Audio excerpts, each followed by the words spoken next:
So hi, I'm Good. I'm here to show you how Second Wind works on skills that have a shared cooldown, which basically only works on warcries and otherwise is completely useless information to know.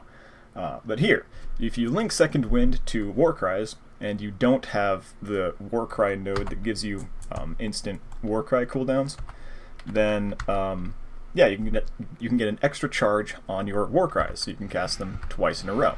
Interesting. Now, I delved into this a little bit, and I found one interesting thing. If you cast a Warcry without Second Wind, and then a Warcry with Second Wind, something interesting happens.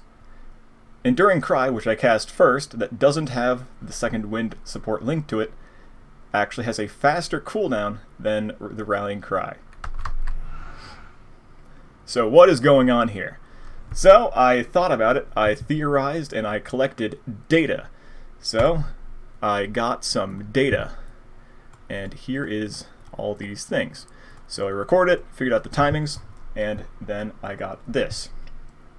So here are all the timings from casting these warcries in specific sequences.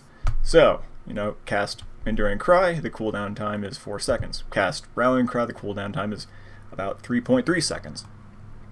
Then if we cast Enduring Cry, then Rallying Cry, the cooldown time on Enduring Cry goes down to 3.6 seconds, which is 3.3 seconds plus the 0.25 second cast time of casting the Rallying Cry, or casting Rallying Cry. So when you cast any of the Warcries, it resets the cooldowns on all the Warcries because all the cooldowns are shared. So, what is going on here? So I think there's a timer for each charge that the Warcry has. So when you cast something, like say you cast Enduring Cry, it sets the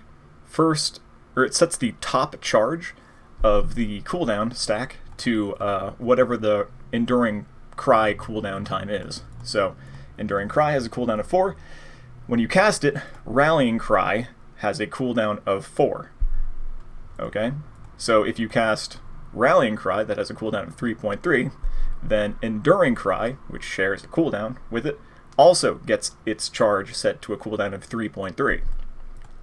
So if you cast Enduring Cry, then Rallying Cry, that has linked to Second Wind, then the cooldown time of the top charge, so the one that's being cooled down first, is set to the Enduring Cry cooldown time. And then the next charge, or the charge that gets recovered second, is set to the Rallying Cry cooldown time, or the Second Wind support linked one. So yeah, I'm pretty sure this is how it works. Interesting, useful to know, probably not. Anyways, I'm Gouda, and I will see you next time for another useless tidbit of information.